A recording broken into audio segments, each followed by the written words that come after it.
Olá, então hoje a gente vai continuar a petrologia, né, que é o estudo das rochas, e a gente vai falar de rochas sedimentares, tá? Então, pelo próprio nome, são rochas que são oriundas, né, provenientes de sedimentos. Então, relembrando aí a classificação genética das rochas, né, conforme a gênese delas, a formação delas, a gente tem as magmáticas, que a gente viu na semana passada, as sedimentares, que a gente vai ver nessa semana, e as metamórficas, que a gente vai ver na semana que vem, finalizando assim, né, o estudo das rochas. Tá? Então, no ciclo das rochas aqui, a gente tem as rochas sedimentares, que são oriundas, né? Vamos fazer um caminho contrário aqui, a gente vê, né, ela veio de sedimentos, que por sua vez vieram da alteração de rochas magmáticas, da alteração das próprias rochas sedimentares e da alteração, né, de rochas metamórficas. Ou seja, as rochas sedimentares podem ser originadas de qualquer uma das rochas que vão se desintegrar, né, ser erodidas, ser transportadas, depositadas e formar então as rochas sedimentares. Então, esse é o assunto da aula de hoje. E relembrando, então, quando eu vou aproveitar e falar também de sedimentos, que está estritamente, né, relacionado com as rochas sedimentares. Então, a gente tem, né, dentro aqui das rochas sedimentares, que são formadas pelo intemperismo e erosão das rochas expostas na superfície. Então, quando as rochas, seja ela qual for, ígneas, metamórficas ou mesmo sedimentares, são expostas, elas estão sujeitas aí a processos erosivos, né, que vão erodir, fragmentar, tirar partes dessas rochas, vão ser transportadas, vão ser soterradas e litificadas. Tá? Litificadas nada mais é do que formação de uma rocha. Então, as rochas sedimentares são resultantes dessa litificação, né, a litificação de sedimentos, litos vem de pedra, né, rocha, e a gente tem um nome técnico aí de diagênese. As rochas sedimentares têm uma enorme importância aí, né, no caso do estudo de solos, porque cobrem a maior parte da superfície terrestre. Então, a maior parte da superfície terrestre está coberta por essas rochas. Consequentemente, a maior parte dos solos são oriundos, né, são originados de materiais sedimentares, sejam eles sedimentos ou principalmente rochas sedimentares. São formadas como? Né, pelo intemperismo do continente, né, ou seja, né, rochas expostas que vão sendo, né, intemperizadas e aí erodidas, transportadas e depositadas, restos de organismos que secretam conchas minerais. Então, conchas minerais, estou falando basicamente de carbonatos, tá? Na precipitação de cristais inorgânicos dissolvidos, isto é, né, quando a gente tem uma solução com cristais, os quais começam a aumentar sua concentração, né, nessa solução onde ele está dissolvido, começa a precipitar, porque aumentou a concentração. Nada mais é do que, por exemplo, quando a gente faz um copo, coloca uma colher de chá ou de sopa de sal de cozinha e mistura. Ele vai dissolver. Se você deixar aquele copo por muito tempo, ele vai evaporando, evaporando e vai precipitar novamente o sal. Tá? Num processo semelhante, mas ao longo de tempos muito maiores, tempo geológico, a gente tem a formação de grandes maciços aí, rochosos de cristais inorgânicos dissolvidos. E também pelo acúmulo de material orgânico. Tá? Então, a gente tem, quando o material é orgânico, a gente tem formação aí de outros tipos de rochas sedimentares. A gente vai ver aí um por um. É importante o estudo das rochas sedimentares não só, né, na ciência do solo, mas também, especialmente, na reconstrução, né, do ambiente terrestre, porque ela mostra como que era o ambiente na época que ela foi formada. Então, se a gente vê, por exemplo, um arenito, já é um indício que teve um depósito aí de areia. E o que é um depósito de areia? Pode ser uma antiga praia, pode ser um antigo leito de rio, pode ser uma antiga duna, um antigo deserto. E aí, dependendo do tipo de grão, da angulosidade de grão, da composição desse grão, embora a areia seja, na maioria das vezes, composta de quartzo, ele pode ter outras misturas, a gente vai ter, né, respostas aí, né, como, por exemplo, no interior paulista, a gente tem o arenito Botucatu, que é um arenito que a gente chama de arenito eólico, né, denotando que ali um dia houve um grande deserto, porque os arenitos eólicos são, via de regra, formados em condições desérticas. Tá? Então, quais são as etapas aí de formação de rochas sedimentares? A gente tem o intemperismo, né, a desagregação desse material rochoso, posteriormente uma erosão, que vai levar esse material para algum lugar via um transporte, e por algum motivo ele vai depositar em um ambiente que seja mais deposicional, que tenha mais condições para isso. Ele vai ser soterrado aos poucos. Ao ser soterrado, ele vai formando então as rochas sedimentares através da diagênese. Tá? Então aqui é o processo de formação das rochas sedimentares. Importante a gente ter a noção de tempo geológico, né? Então, eu gosto de dar esse exemplo, que é o do Grand Canyon, que a gente tem exposto aí mais de bilhão de rocha, né? Não sei se chega a 2 bilhões, mas de rochas antigas sedimentares que foram expostas através, né, da erosão mesmo, erosão geológica, né, uma erosão natural do Rio Colorado, que aqui a gente está a mais de 2.000 metros, chegando aqui no Rio Colorado, se eu não me engano, cerca de 800 metros, formando esse grande vale aí, e mostrando várias camadas deposicionais. Se vocês olharem aqui, vocês veem várias cores, né? Cada cor aqui, né, indicando um tipo de rocha sedimentar, né, e, consequentemente, né, um tipo de deposição. Então, como eu falei, né, as rochas sedimentares ocupam a maior parte da superfície da crosta. Então, participa grandemente aí na formação dos solos. Tá?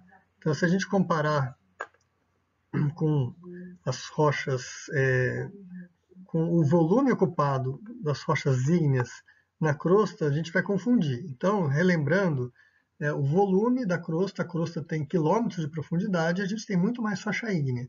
Mas onde está na superfície, a gente já tem rochas sedimentares muito mais. Então, aqui, ó, nesse gráfico de pizza aqui, a gente tem 75% ocupado por rochas sedimentares na superfície, importante dizer, e o restante por rochas ígneas e metamórficas. Agora, se a gente pegar na crosta terrestre, né, o volume, a gente vai ter uma pequena participação dessas rochas sedimentares, mas como a gente está falando aí de material de origem de solos, do que está exposto, o que a gente vê, o importante aí é, né, o que está na superfície, porque é o que vai formar solo. Ok? Bom, quais são as fases, então, da formação dessas rochas? Então, a gente tem, né, a erosão. Erodindo o material, a gente vai ter um transporte. Esse transporte, então, vai levar até algum local de deposição. A gente vai ver que tem vários locais de deposição possíveis. Né? Vai depositando, vai compactando, porque vai tendo peso do próprio sedimento, um sobre o outro. Depois tem um processo de cimentação, que pode ser de carbonato de cálcio, de sílica, tá? De óxido de ferro. E aí a gente vai ter o que a gente chama de diagênese, onde vão ocorrer modificações químicas, físicas e mineralógicas nos sedimentos, desde a sua deposição até a consolidação, formando então a rocha sedimentar. Então aqui, ó, mostrando mais uma paisagem esquemática aqui, as fases do processo de formação das rochas sedimentares. O intemperismo vai alterar as rochas física e quimicamente. A erosão, então, vai carregar essas partículas, né, que vão se depositar. A erosão pode ser eólica, né, do vento, pode ser hídrica, e então vai ter o transporte por água, geleiras, vento, pode ser de gelo também, que eu não havia falado, não é comum aí aqui no Brasil, só em tempos remotos. Move essas partículas, né, morro abaixo, né, sempre obedecendo à força da gravidade. E essa deposição ou sedimentação ocorre quando essas partículas se assentam, ou no caso das rochas químicas, os minerais dissolvidos se precipitam. Tá? E aí a gente vai ter depois o soterramento à medida que essas camadas vão sendo acumuladas uma sobre a outra, e aí a diagênese vem, né, depois litificando esses sedimentos, transformando os sedimentos em rochas sedimentares. Os ambientes de deposição. A gente tem vários tipos de ambientes de deposição. Então, desde lagos de deserto, geleira, então, deltas, desertos, praias. Isso tudo vai fazer com que o sedimento seja mais ou menos selecionado, seja de mais um tipo ou outro. Por exemplo, por que aqui ele colocou lago e lago de deserto? Porque o lago de deserto é um lugar que tem muita evaporação, então já tem a formação dos evaporitos, que são rochas formadas pela precipitação devido à alta evaporação. Já um lago que não é de deserto, ele tem um ambiente calmo que vai depositar sedimentos mais finos. Já um leito de rio, por exemplo, você tem um ambiente mais turbulento. Claro, depende do rio, mas de uma forma ou de outra é um ambiente que tem mais força. Tá? Então, muitas vezes você vai encontrar seixos rolados, que são normalmente quartos ou materiais mais resistentes que vão tomando formas arredondadas e ficando no leito desse rio. Temos recifes, recifes orgânicos, onde tem a produção de carbonato de cálcio por organismos, temos ambientes marinhos, enfim, diversos ambientes, e interação de diversos fatores aí para formar diversos tipos aí de rochas sedimentares. Então, nos ambientes de sedimentação, a gente tem alguns exemplos aí, por exemplo, nos ambientes continentais, formados no continente, formação de rochas sedimentares no continente a partir da sedimentação, a gente tem como exemplo o lago. Um lago vai apresentar correntes lacustres, ondas que vão movimentar esses sedimentos de formas diferentes. Vamos poder ter areia e lama. Lama é uma mistura normalmente de silt e argila. Podemos ter também precipitados salinos, aquilo que eu falei, que são lagoas desérticas em climas áridos. Tá? Então, nos lagos a gente pode ter desde o clima árido, quando tem essas lagoas em ambientes desérticos, que podem formar os evaporitos, até ambientes mais úmidos, que vão formar os lamitos, que são esses sedimentos, rochas sedimentares oriundas de lama. É uma mistura aí de material. E nos processos orgânicos que a gente pode ter nesses ambientes, a gente pode ter os organismos de água doce e precipitados, organismos que secretam carbonatos, por exemplo, e precipitados a partir do momento que a gente tem um aumento de concentração, vai precipitar aí carbonatos também, ou mesmo cloreto de sódio e outros sais. Temos aluviais, desertos, glaciais. Vamos aqui no desértico. O deserto é interessante porque, como é que é? Ele é um local árido, então o clima tem que ser árido. O deserto vem da falta de vegetação, ambiente seco, onde então a gente vai ter o vento dominando como transporte. Justamente a gente não tem vegetação, a gente não tem a adesão das partículas entre elas, porque não tem líquido, não tem água, então fica solto o material e vai formando dunas, por exemplo, com areia e pó, formando arenitos que a gente vai chamar de arenitos bem selecionados. Tá? Bem selecionados porque o vento tem uma velocidade constante, uma velocidade máxima, inclusive, um poder máximo de transporte, que vai levando os finos e deixando os grossos, né, e normalmente de diâmetros semelhantes. Tá? Então a gente consegue identificar isso aí também. Temos também, então, aluvial, que remete a sedimentos, né, de rios, de correntes fluviais. Temos os glaciais, que são, né, ambientes mais frios, ambientes de geleiras.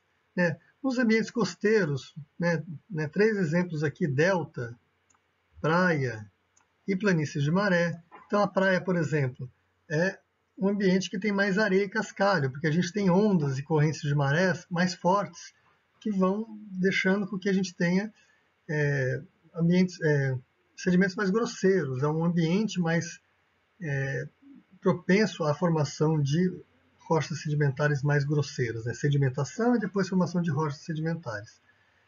Já as planícies de maré, que são, por exemplo, né, os manguezais, os marismas, a gente tem, né, um movimento suave de subida e descida da maré, e essa subida e descida vai levar, né, materiais. Os materiais mais grosseiros, como o cascalho, não vão ter. A areia vai estar mais próximo, onde, né, no começo, né, mais próximo ao mar, e mais nos ambientes mais afastados do mar, onde a maré vai lentamente preenchendo, a gente vai ter materiais mais finos que vão se depositar na forma de lama. E lama, como eu já disse, são principalmente compostas de silt e argila. Né? E temos os ambientes marinhos também, que são importantes porque, né, o mar domina aí 3/4 da superfície terrestre e, por mais que a gente está falando de solos que são formados nos continentes, a gente tem muitos desses ambientes marinhos formaram, né, sedimentaram, formaram rochas sedimentares que depois foram aflorar em continentes e são, sim, como os calcários mesmo, são produtos aí da sedimentação marinha e estão hoje no continente, formando solos bem diferentes. Tá? Então, mares profundos, plataformas continentais, que são bem menos profundos que os mares profundos, os recifes orgânicos, que formam diretamente os carbonatos, né? E a margem continental, né? Ou o talude, que é entre o mar profundo e a plataforma continental. Outra coisa interessante, né, é sobre a seleção em formato de sedimentos. Como eu falei para vocês, né, o modo de sedimentação, a gente consegue entender com esse modo se o agente de transporte está mais longe, né, o agente levou mais longe ou não. Tá? Então, por exemplo, se ele está mais arredondado, quer dizer que ele teve, né, mais tempo para trabalhar e diminuir as quinas. Né? Também, se a gente tem sedimentos menores, né, isso tudo vai ser tanto um quanto o outro, quanto mais longe da erosão. Né, o arredondado, porque teve mais espaço, tempo, né, para arredondar. E o transporte seletivo, quanto mais longe vai, ou melhor, quanto menor, mais longe a partícula consegue ir, porque quanto mais pesado, obviamente, ele vai ficando mais próximo, né, da onde ele foi erodido. Tá? Pensei num exemplo aqui, não sei se vocês já foram no litoral norte de São Paulo, o litoral sul do Rio, Angra, Ubatuba ali, a gente tem, ou mesmo próximo às serras, né, que a gente está próximo às nascentes, que a gente tem rochas menos arredondadas, ou às vezes até já arredondadas, porque a força da água é muito grande, mas cascalhos, rochas, sedimentos maiores. Né? Então, é muito comum isso, a gente ter, né, próximo ao rio cascalhos, e mais longe a gente tem silt, areia, silt e argila, que são os sedimentos de tamanho menor. Tá? E aí como é que funciona então, né, depois que depositou, né, e encontrou um ambiente deposicional e formou as rochas? Como é que é isso? Né?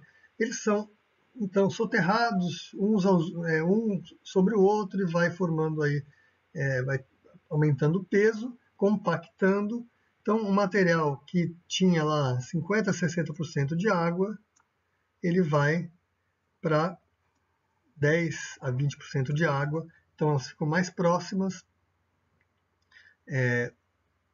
uma às outras, né, formando aí, então, uma rocha mais compacta e literalmente litificando, expulsando a água dos poros e ainda ocorrendo a cimentação, que alguns minerais novos entram aí, né, entre esses sedimentos mais grosseiros, né, como esses aqui, ó, embaixo, né, consolidando esse material e litificando, formando então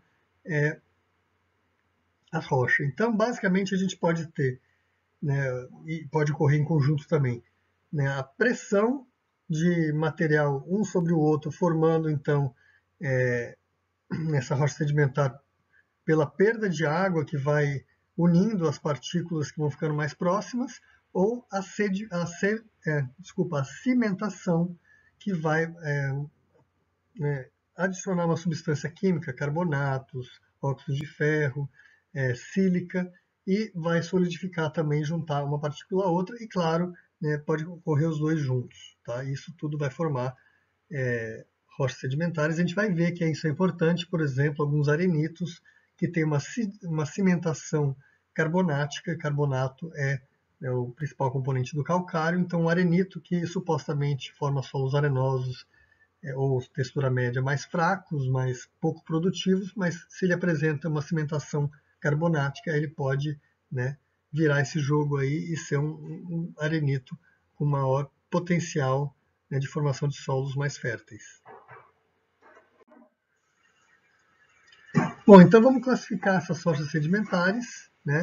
Classificar e identificar.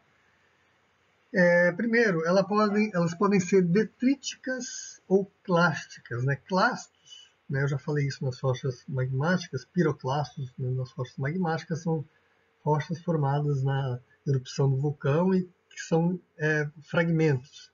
Tá? Então, detríticas ou clásticas, né? Clastos são sedimentos, são pedaços, né? Fragmentos aí de materiais.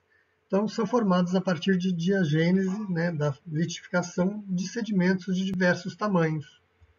Então, o arenito ou o arcósio, que eu já vou falar a diferença mais para frente aqui. O arenito, o siltito, argilito, lamito, folhelo, conglomerado, brecha, todos eles remetem, né, a algum sedimento de tamanho maior ou menor, ou do conjunto desses sedimentos,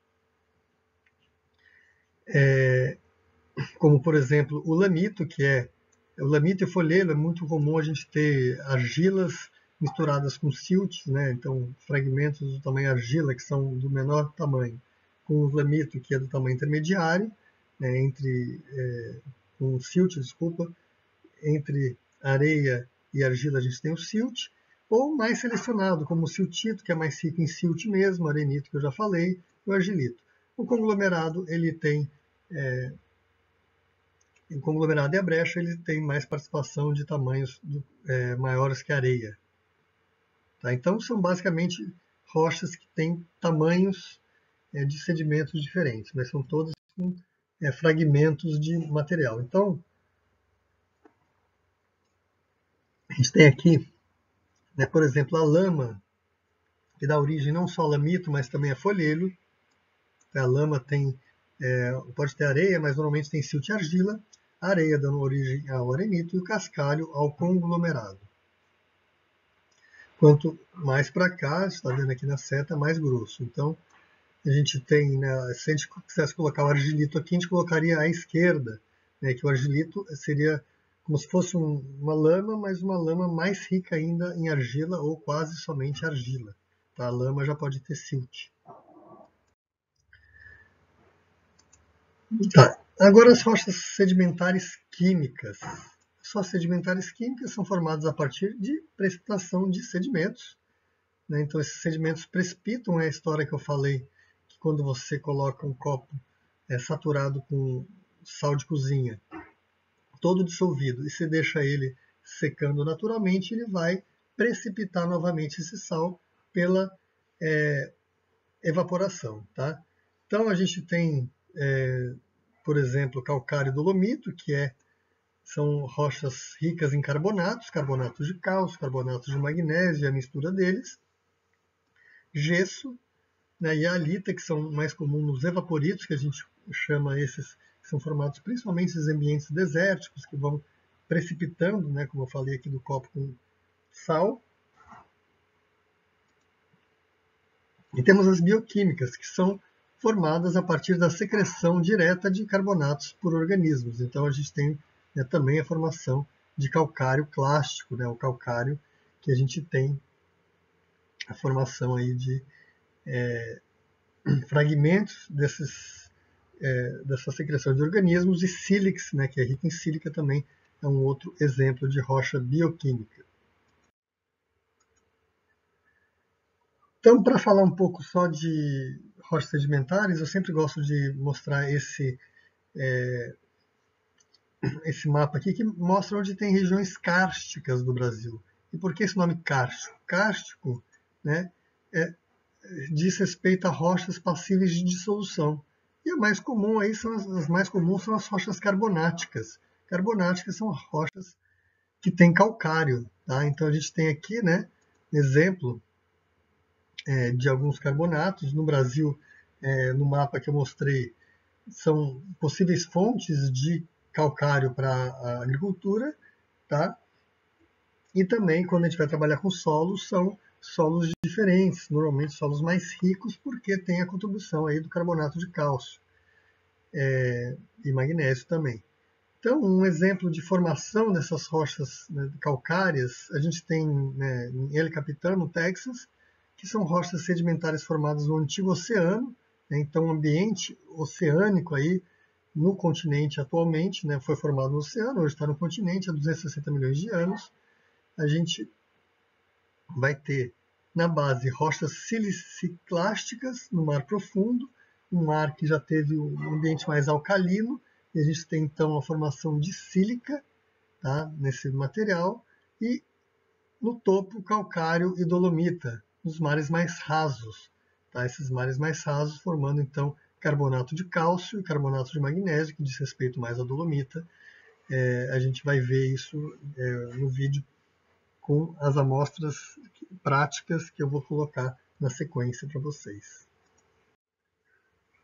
Bom, os evaporitos são então formados, como eu falei para vocês, né, pelo incremento de material salino. Então, aqui um exemplo, né, uma laguna. O que é uma laguna? Uma laguna é uma lagoa que tem comunicação com o mar, que tem um aporte de água doce, mas contato o tempo todo com água salgada, que a gente pode ver aqui. E essa água salgada vai num ambiente que tem que ter bastante evaporação. Essa água salgada vai ser em maior volume que a doce, vai incrementando de sal aqui, e aí vai evaporando, né? Evaporando e vai sedimentando, precipitando. Não é que precipita tudo de uma vez, é precipitando em camadas aí no fundo, e uma hora pode chegar a fechar tudo e formar então um grande depósito de sais que vai formar os evaporitos.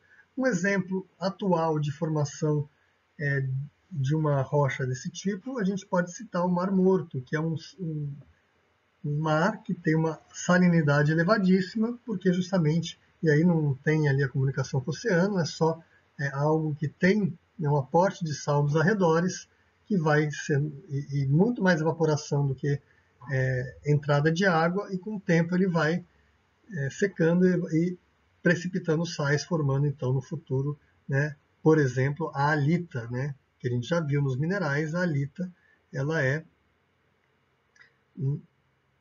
um sal NaCl, como o sal de cozinha. Exemplo aqui, ó, Vale da Morte, nos Estados Unidos, a área muito seca também se formando, e o Mar Morto, que eu falei, no Oriente Médio, né, com precipitação desse material nas bordas já. Tá?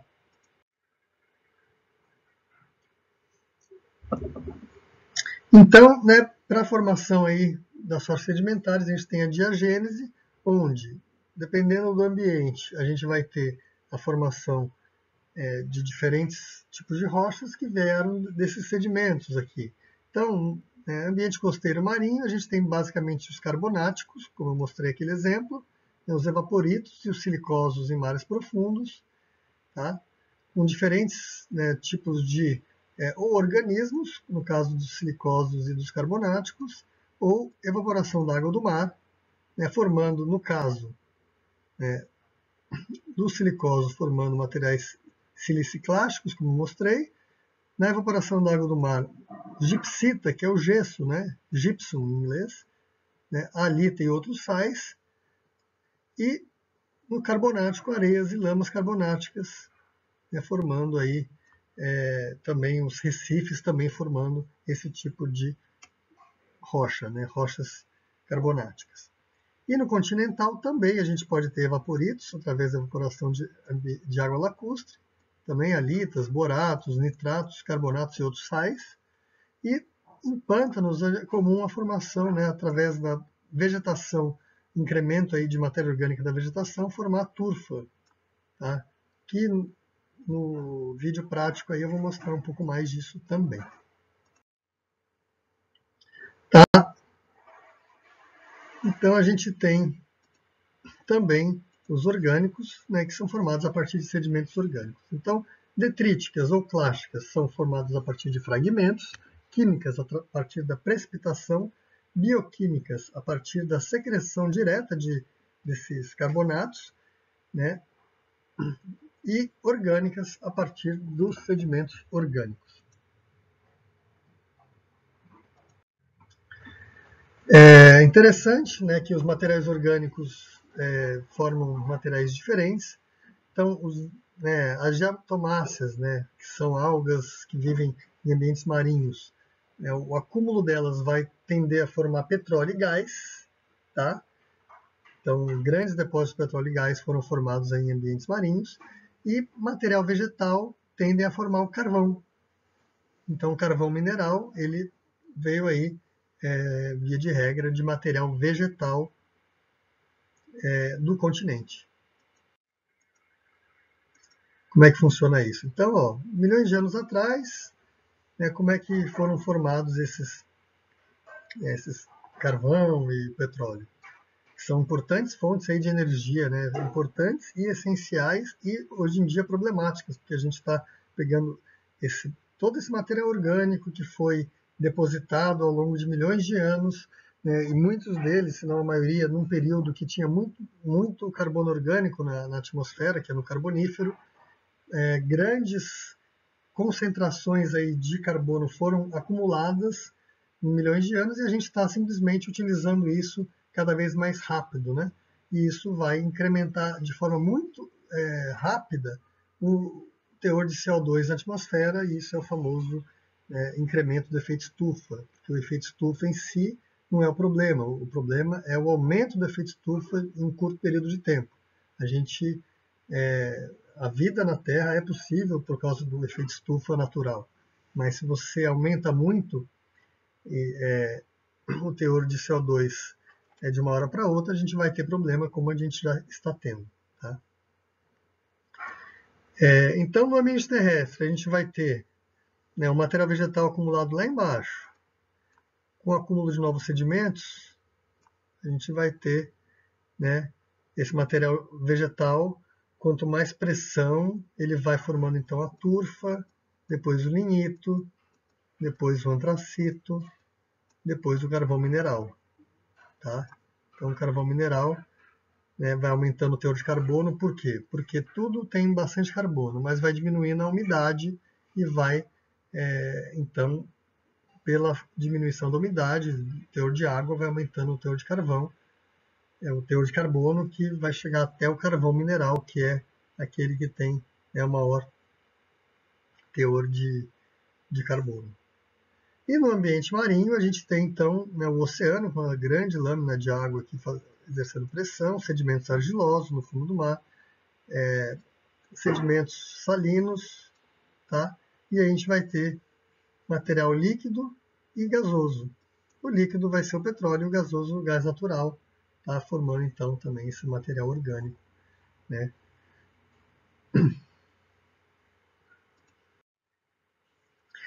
E, né, um dos últimos slides aqui, eu queria falar dos minérios de ferro que tem no Brasil, principalmente, né, o minério do Itabirito, que quem for da região conhece bem, tem até o pico do Itabirito, que é um pico feito basicamente, né, desse minério, que é composto principalmente de hematita.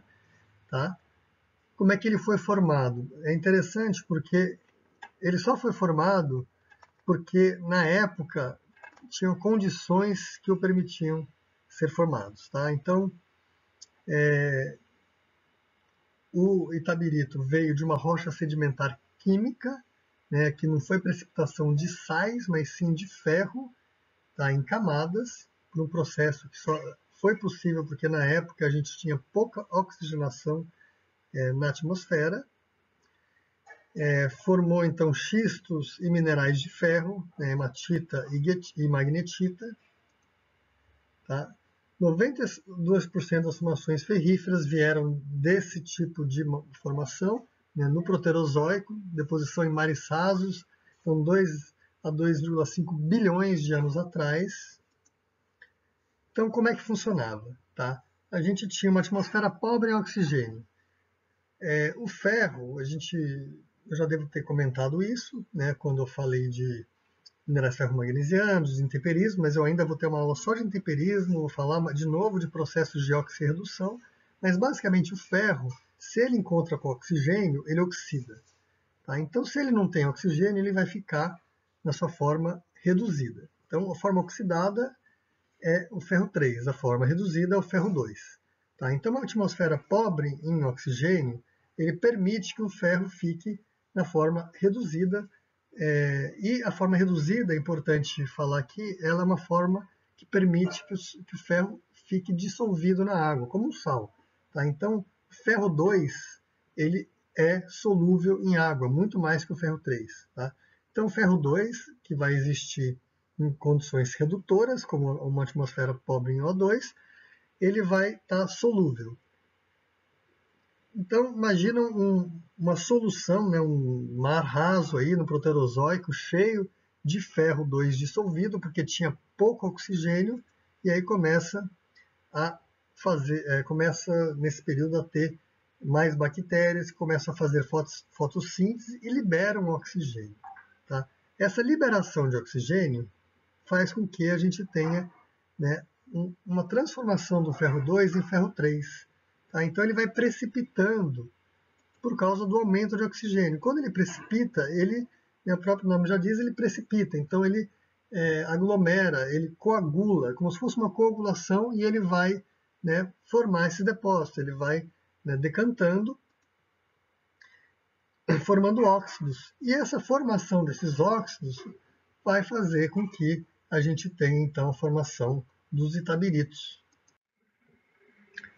E esses itabiritos são, na verdade, rochas metamórficas, né, que formaram depois dessa deposição, depois da formação das rochas sedimentares, eles vão sofrer o metamorfismo, que é o tema da aula que vem, então não vou entrar em detalhes aqui, e formam, então, esses itabiritos, que são nossas maiores reservas de ferro, são, então, né, oriundas de um ambiente que a gente não tem mais, que não é mais possível ocorrer. E para finalizar, os fósseis, que são importantes achados aí, que estão nessas rochas sedimentares, vão estar aí preservados muitas vezes por causa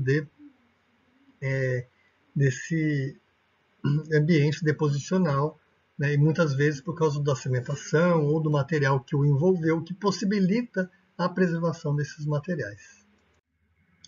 Tá, então, para finalizar, a importância das rochas sedimentares, a gente pode dizer, né, que, como eu falei no início da aula, a reconstrução das condições e ambientes existentes no momento da sua formação, né, então, ambiente bem selecionado, eólico, desértico, por exemplo, o ambiente mal selecionado com turbidez, como um leito caudaloso de um rio, isso tudo a gente consegue, né, traçar um parâmetro, ou mesmo o calcário, né, o calcário sempre oriundo de material de mares rasos, e a gente consegue traçar aí uma reconstrução desses paleoambientes, né? Os fósseis que eu acabei de falar, que vão trazer informações da história da vida na Terra e do ambiente que ele foi depositado, né? A agricultura, nem se fala, calcários, fosfatos, gessos, muitos deles, né, são oriundos de ambientes sedimentares, carvão, petróleo e gás natural como forma aí de energia, aquíferos, né, as rochas sedimentares muitas vezes porosas permitem o acúmulo aí de material como o aquífero Guarani, né, com arenitos que vão ter acúmulo aí de material água, reservas de minério de ferro que a gente acabou de ver, né, material de construção. O material de construção é simples, né? Se a gente pegar aqui areia, né, que é sempre um sedimento,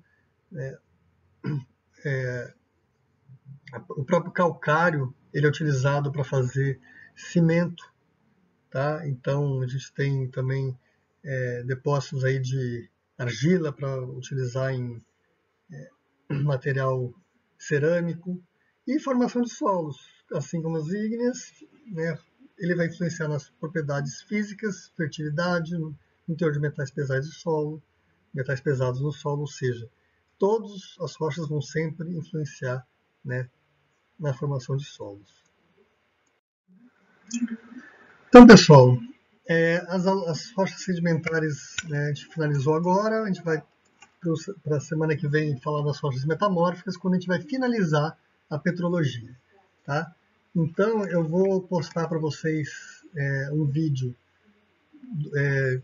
mostrando um pouco mais das rochas sedimentares, um vídeo que eu já gravei, tá? Ele está muito bom, eu resolvi não mudar, e tem mais amostras disponíveis do que eu tenho aqui, então vai ser o vídeo que gravei no semestre passado, que tenta um pouco substituir a parte prática. Tá? E estudem para o próximo teste, a prova está chegando, a gente vai ter mais essa aula de rochas metamórficas, e a semana anterior ao recesso vai ser só para fazer a prova. E né, se planejem.